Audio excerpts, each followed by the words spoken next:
The Michelin Ginetta Junior Championship rolls into Silverstone for its second event of the season, and in just a few moments' time, our second Ginetta racing action of the day will be underway. The juniors lining up on the grid now ahead of their formation lap in what are certainly not ideal conditions. We've had quite a lot of heavy rain that's been sweeping through over the last, most of the day, let's be honest.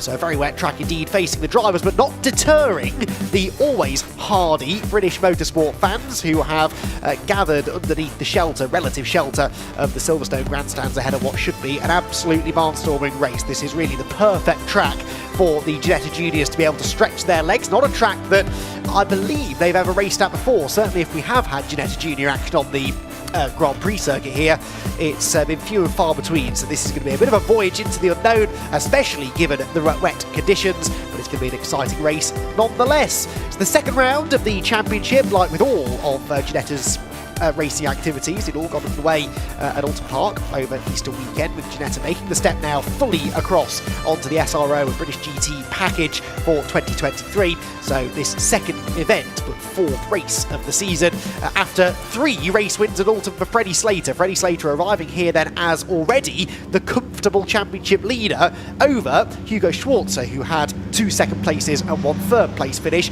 and then Finn Harrison, who had only the 1 podium but was consistently inside the top half dozen all weekend long. We also had a podium apiece for Charlie Hart and Alicia Palmowski, but they both found themselves unfortunately suffering from non-finishes at one point or another at Alton, and so they're a little bit further back than they would have liked.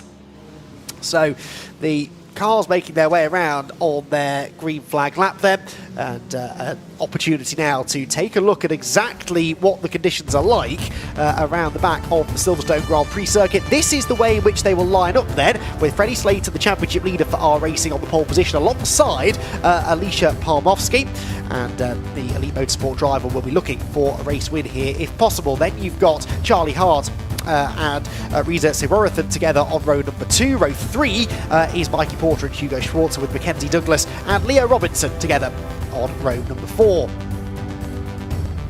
Fifth row of the grid then for Finn Harrison. Chase Fernandez will complete the top 10, the two Assetto Racing teammates together.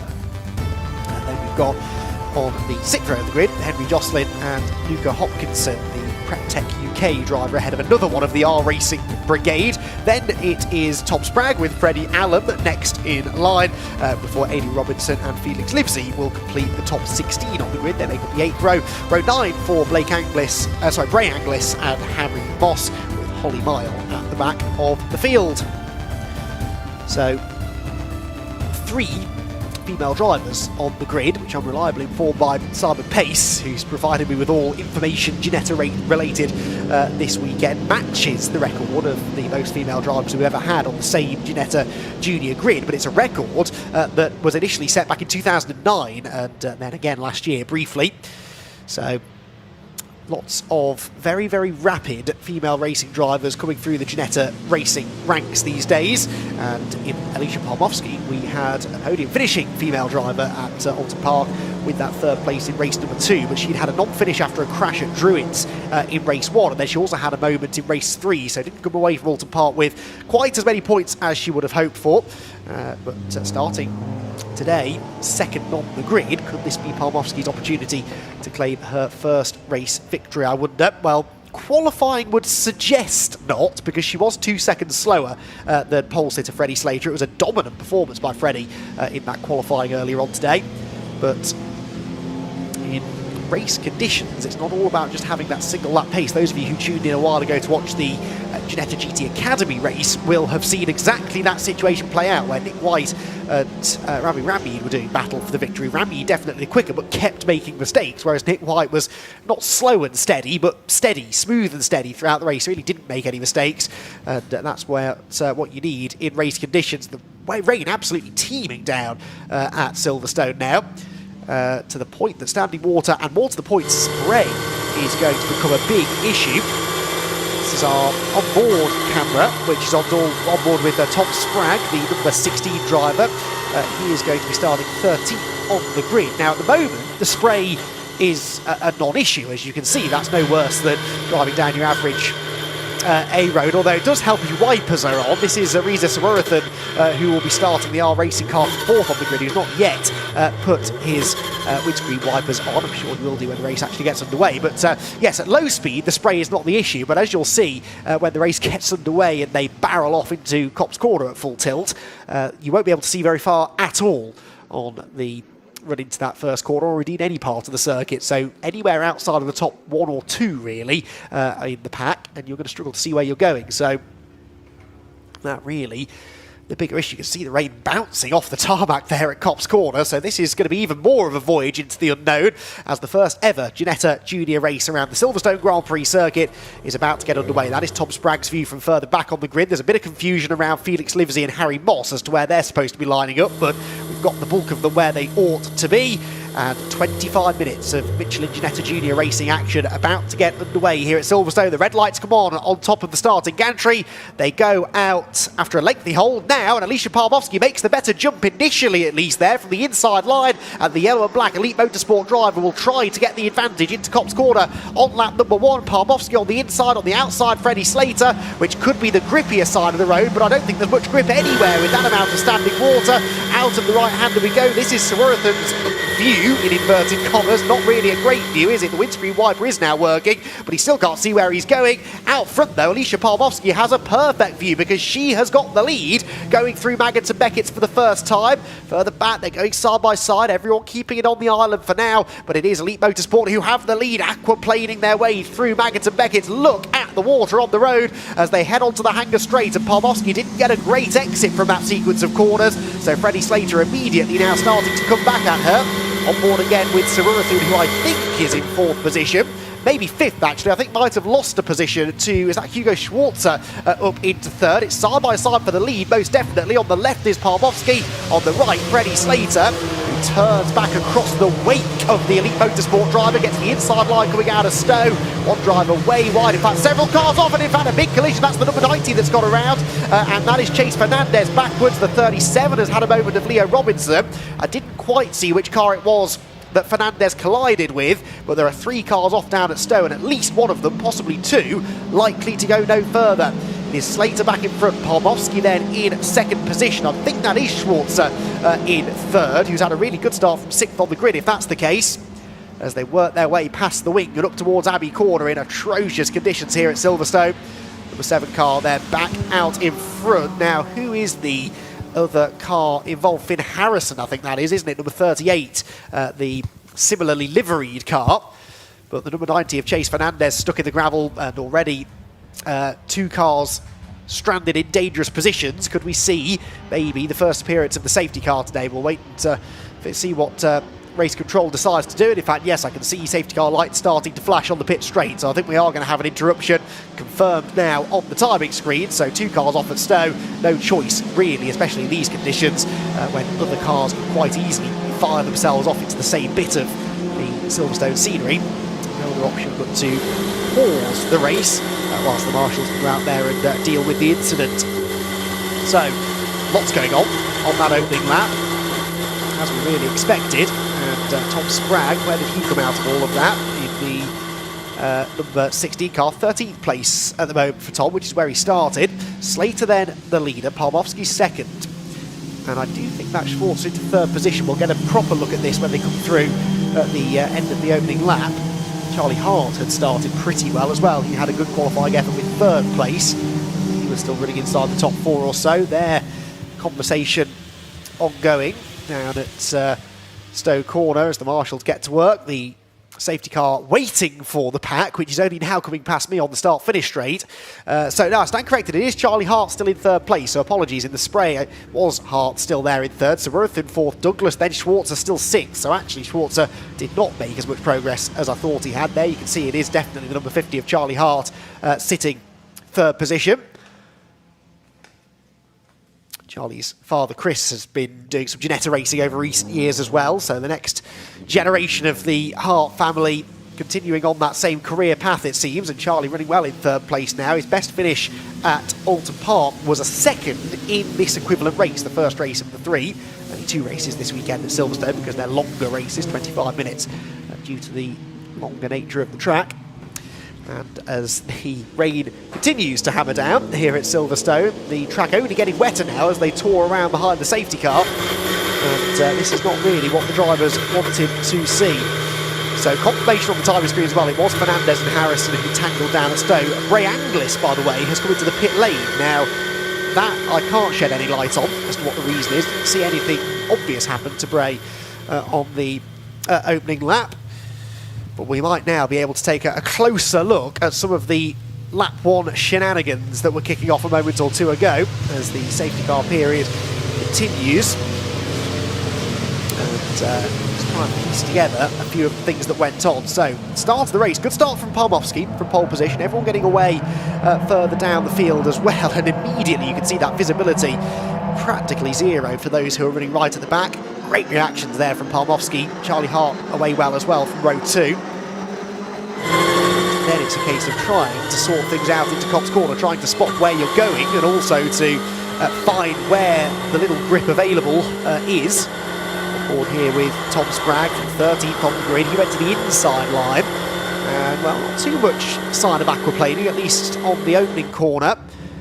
Palmowski there, the yellow and black number 21, got the advantage into Copse Corner, held it for the first quarter of a lap or so, whilst Hart and Porter were together. Now something happens to Mikey Porter there because he came through 7th at the end of lap 1, but was quite clearly 4th into Copse Corner. This then was Palmowski defending the inside at Stowe, but running wide midway through. That allowed Freddie Slater back pass, 1 or 2 running wide further back, and then there, look, Fernandez already going backwards, collides into the side of Finn Harrison's car, 37, in what looked like a fairly innocuous and unrelated spin, and then another spin coming out of the left-hander at Aintree, and that was the number 48 car going around of Luca Hopkinson.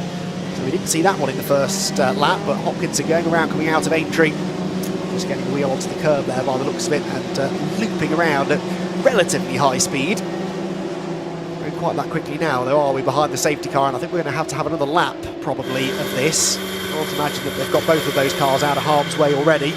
Good job we've got 5 extra minutes of racing to be enjoyed. He's going to eat into the middle portion of this one, sadly. So Slater the leader, Palmowski second, Hart third, Siroth and 4th, Douglas 5th, gaining 2 spots. Tom Spragg, by the way, our onboard camera car, moving up 5 spots from 13th on the grid to 8th after lap 1, benefiting slightly from the incident down at Stowe Corner. It was a good drive nonetheless. Hopkinson there, 15th position, and I think we're left with 16 of them still running because the 37 did continue after its part in the spins down at Stowe. That was Leo Robinson, and yeah, it does come through now as the 16th car with Harrison and Fernandez in the gravel. Bray Anglis still in the pit lane, so still through that, none the wiser as to what happened to Anglis actually, number 84. Didn't see that car getting involved in anything down at Stowe Corner at least. Now Tom Spragg, as I said, had a fantastic start from 13th on the grid, and we've picked another good car to have our onboard camera with. So whilst we're behind the safety car, let's take a look, shall we, at what his point of view was. Here was the start, so gets a good initial start, controls the wheel spin well, into second gear, dives for the inside line, which is a brave thing to do in a way, because that's not always where the grip is in the wet, but I think he just went where everyone else didn't, to be honest, tried to find a bit of clear view. He's picked up at least 1 spot already, and now just tries to find a gap going into Maggots and Beckett's. That door closes, so he switches from the right to the left, doesn't miss a beat there, didn't lift off the throttle even for a moment, picks up another place into Maggots, and then through the right hander. Now that might be number 38 Finn Harrison ahead of us. Yes, it is. So let's see whether he gets a view of the Fernandez-Harrison spin down at the end of the hanger straight there. We're coming through Chapel now. Final part of that Maggots-Beckett sequence. And that's Finn Harrison just ahead. So Spragg is about to gain another couple of positions, not through his own doing necessarily. But he's already made some brilliant moves up to this point. Down the hanger straight, into the braking zone at Stowe. We can't actually see the cars ahead because of the spray, but hopefully as the speed slows, we might get a view. Down there from 5th into 4th. Does he keep it in 4th through here?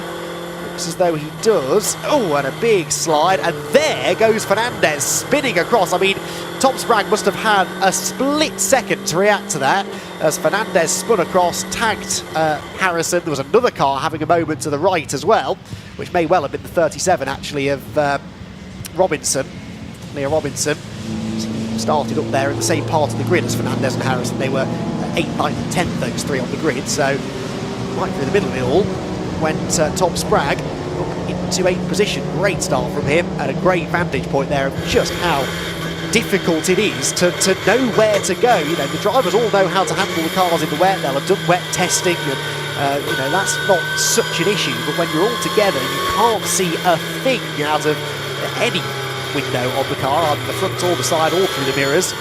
You're sort of second guessing where everyone else is going to go. That's a real challenge. So, safety car still out. No sign of the lights being extinguished just yet. Wonder how we're getting on with... oh, no, I spoke too soon. The lights are out, so we're going racing this time. Rather them than me, because the rain, if anything, is at its heaviest now. And standing water definitely will be a factor here. It's now down to Freddie Slater, the championship leader, to decide when he's going to accelerate away. 3 times a winner at Alton Park last time out, but is he going to be able to make it 4 from 4 here today? Briefly lost the lead at the beginning to Alicia Parmovsky, who is sticking right on his rear bumper as they head through Brooklands. When does Slater choose to accelerate? Not just yet. Through Luffield Corner, trying to find the grip on that outside as well. Now steps on the loud pedal, and Freddie Slater, is that going to gain him any sort of advantage over Parmovsky? Not really. Alicia will have a bit of a slipstream here down the pit straight. That is so wet coming through Woodcote Corner, and these are all teenagers, remember, many of them not even driving on the roads yet, and now they've got the most atrocious conditions to go and race in here at Silverstone. Slater gets us back underway then with 14 minutes to go. Parmovsky second, Charlie Hart there in third, Samurathan is in 4th position. Hold your breath, let's hope they all get through. This is on board with Samurathan, and he's all over Charlie Hart now as they go down towards Maggott and Beckett, side by side for 3rd place then. And is that going to be a change? It is, I think. Charlie Hart, nothing that he could do to defend from that move, and Reza Samurathan goes through into a podium place. Now, do they all get through Maggots and Beckett? So far, so good. The leader, Freddie Slater, already starting to build up a bit of a margin now over Parmovsky. The leader has such an advantage in these conditions through visibility, being able to see the road and see where the worst of the standing water is. It's, oh, well, one car clearly not able to do that. That's Adi Robinson off. Is that Copps? Yes, it is. So Adi Robinson's restart lasting not even 1 corner. And from, where was Robinson running? 11th place overall. That unfortunately takes the number 51 car out of the race. Now, side-by-side action through Stoke Corner here, as they just try to sort themselves out here. 13 minutes to go, on board with Tom Sprague, who's now dicing away with Hugo Schwarzer, which means that either Schwarzer's lost 1 place or Sprague's gained 1 since the restart, because they were separated briefly by the number 19 machine of Mikey Porter, but that battle will be put on hold because the safety car is coming out again. So, I mean, good luck seeing the safety car boards out there. Big moments over the curbs for Tom Sprague. He's going to lose out to Hugo Schwarzer, who he briefly found a way past, but Schwarzer is going to regain that place after that moment. Bray Anglis is back out on track, by the way. He's just come through very slowly past the pits. But everyone else will also be slowing down momentarily because the safety car's coming out, and well, we're surely now getting to the point where the track is almost unraceable. It's not what we want to see. We want to see these drivers out there going toe-to-toe, but it's so wet out there. The standing water is getting worse and worse. It's already caught out Adi Robinson on the restart. In fairness, though, actually the driving standards have been really good in this one so far. We haven't had a huge amount of drivers throwing themselves at the scenery beyond that first lap. So maybe the youngest drivers competing here this weekend, but they are certainly not showing themselves up. But now with the safety car back out again, any chance of clearing away the worst of the surface water gone. 11.5 minutes to go as well, so a couple of laps behind the safety car probably means that we will be looking at maybe a 4-minute, 5-minute restart, depending on how long it takes to get that car dug out of the gravel trap at Copps Corner. Silverstone then, third position now, and got past Charlie Hart on the restart. And there is the safety car sat in the lake at Maggots. That's, again, a great visual representation of what I've just been talking about with surface water. And a hand out of the cockpit there for Freddie Slater. Now, what was that all about? He was sort of waving vaguely in the direction of Alicia Palmovsky. Not quite sure, or was he maybe gesticulating at the team? He was kind of pointing at his windscreen, so I wonder if Freddie Slater's complaining of a misted up windscreen or something. Not that there's a lot the team can do about that right now, but it's the only thing I can think of. He was kind of pointing at the front of his car as he went past the pits, so safety car will pick them up. Well, or will it? There we go, yes. Off it goes, just in time before race leader Freddie Slater went past it. And with 10 and a bit minutes still to go, I doubt we're going to see a huge amount of racing now in this one. Freddie Slater might have a slightly easier time of this fourth win of the season. Nothing obviously wrong with the car, is there? The windscreen looks okay from the outside, so I'm not quite sure what that waving around was about. Perhaps trying to put across his opinion that the track is getting unraceable. I mean, no great surprise that the race leader would be of that opinion, I guess. Freddie Slater would quite like the race to be stopped right now. We've done 60% of the race, which means that we should have full championship points if it were to be stopped early. But that's not what we want, and I guess whilst we're behind the safety car in controlled conditions, we can just wait and see what the track conditions do. No real issues with visibility, is there from what we can see? It does look a lot better really than lots of the cars behind him as far as misting up is concerned. So Freddie Slater doesn't have that to worry about. And as I said, with the safety car, we can just almost sit this out now and wait to see if the rain abates a little bit over the next few minutes. Lisa Silverstone here in third place. Second place of the rookies, because Freddie Slater is also a rookie driver. I mean, in fairness, most of the grid are rookies. I think we've only got 3 drivers not in the rookie category. Alicia Palmovsky being the highest placed of those in second place. So Silverstone then in third position. One of the few drivers I think who would quite like the race to restart again now, because that number 78 car has been going quickly. Right, replay of the restart. And you can see that Slater, it was a decent restart from Slater. We didn't make a huge jump on Palmovsky, did he? The gap that he did start to build up was all through the first few corners of the lap. On board now with Tom Spragg as he comes past the pits. You'll have to take my word for it, you can't see the pits, but he is going past the timing line, goes on the inside. That was brilliantly committed stuff, that, from Tom Spragg, who probably will be doing a rain dance before every race now. These are clearly conditions that he feels at home. It was that a down change going through the middle of Cops Corner, I think it was, from 5th down to 4th briefly. And as they splashed their way through, somewhere in the spray, there is a car that is going to appear perhaps already going the wrong way, is it? Well, the whole pack goes through, and we're still waiting. Oh, there is the car. Now, okay, that is not where I expected the car to appear from. So that's the 51 car, as we said, that had gone off on the restart. Eddie Robinson. It almost looked like he'd had a moment aquaplaning going into the corner, didn't it? Anyway, all of this now a little irrelevant because the red flags are flying. The time has stopped with 8 minutes and 19 seconds to go. But whether we get a restart is doubtful, quite frankly, with the rain only getting heavier. This, I suspect, is because of the weather. Could be that it was taking too long to move Robinson's car out of the way, but I think this is just because the track conditions are now getting beyond the point of being drivable. And so the safety car will bring them into the pit lane. We are getting confirmation now it is because of the conditions that the race has been red flagged, but the drivers have not got the message. And they are coming through to complete another lap. The safety car is in the pit lane, and I think everyone else was supposed to follow them in because the red flags are out. You don't come through to take the checkered flag. It's a race stoppage. You come into the pits, and because Freddie Slater didn't come in, no one else followed him. So they're going to have to do another lap now to get back around to pit lane. There is Eddie Robinson watching as the 51 car is dragged unceremoniously out of the gravel trap.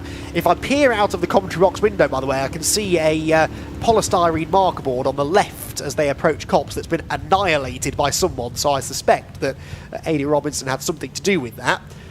Just there, just on the left of the shot, you can just about see the remnants of that on the grass. Checkered flag is showing on the timing screen now, and the cars have stopped on the grid markings.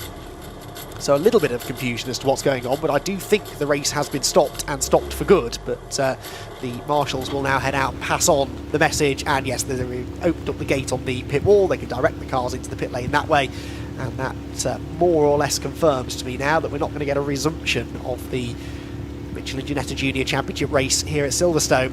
What a shame, the very first chance that we've ever had to see Ginetta Junior racing on the Silverstone Grand Prix circuit, and we didn't get an awful lot of racing, but hopefully tomorrow's race will not be as weather affected, and we can enjoy some of the slipstreaming battles that we were anticipating we'd see. As I said, it's really the perfect place for this G40 model of Ginetta, be it in its junior guise or the GT5 regulations that we'll see out in the Ginetta GT Championship later on today. Great track for any car that relies heavily upon the slipstream, which these cars certainly do, but in those conditions it was less about slipstreaming and more about sheer survival and trying to keep your car between the white lines, which some did better than others, it must be said. Freddie Slater managing to overhaul Alicia Parmovsky after she got past him briefly at the start to claim a fourth win on the trot. The rain, as you can see, is still coming down just as heavily, if not even more heavily than it was a few moments ago, and the marshals now heading out to inspect the track. Yes, it's definitely still wet, that's definitely still a puddle, and it's a puddle that's getting deeper and deeper by the moment. The drainage here at Silverstone is very, very good, as you'd expect from a Formula 1 standard circuit, but even the very best will struggle under this sort of a deluge, I think. So we may have a brief pause in our proceedings here at Silverstone before we head into British GT qualifying coming up next. We've got one more Ginetta race due to happen later on today as well, right at the end of the day. The Pro Tire Motorsport Ginetta GT Championship due to have a 25-minute race kicking off at 5:35. We shall wait and see how on time that race ends up being. Good crowd as always in the BRDC grandstand there at the end of the Wellington Straight. The good thing about most of the grandstands here at Silverstone is they do at least have roofs, so you can stay out of the worst of the rain. And we've got a decent crowd on hand here despite the inclement weather. This is only qualifying day as well, the main race day tomorrow. Expect to see a fair few more people out to hopefully enjoy some slightly better weather and some much better racing. So Ginetta Junior drivers heading down to Parc Fermé then, their race coming to an early conclusion. Freddie Slater with the win, Parmovsky getting her second podium of the season, but that is her best finish with a second place. She was third at Alton Park in the second race. Charlie Hart gets on the podium for the second time, a third place for him. Reza Sawarathan fourth, Mackenzie Douglas fifth, and Hugo Schwarzer, who was second in the points, remember, after a really consistent run, 2 seconds and a third place finish at Alton Park. Well, Hugo only sixth in that one, having started sixth as well. Really didn't get much opportunity to improve upon that, and so he will lose a few points. I don't think he'll lose second place though, because Finn Harrison was third in the points, and Finn doesn't appear to be racing with us this weekend in the Assetto racing car. So Schwarzer should retain second in the points. Finn Harrison was in fact joint third with Reza Sawarathan, who will now take sole ownership of that third place. Mackenzie Douglas was next in the points, with Mikey Porter completing the top 6. Charlie Hart will be one of the big winners. He was 7th in the championship. Parmovsky likewise was 8th. So a few drivers who didn't have a great time of it at Alton Park, managing to come back a little bit stronger here at Silverstone. So this looks to me like a circuit inspection. We're being told that's the clerk of the course in that car, taking a closer look at the track conditions, because of course we've got some decisions to be made now, not only about Ginetta action, but as I said, about British GT qualifying that's due imminently. So the clerk of the course with an opportunity now to decide on whether the track is drivable, properly drivable anyway, and if not, how much longer it might be until it is.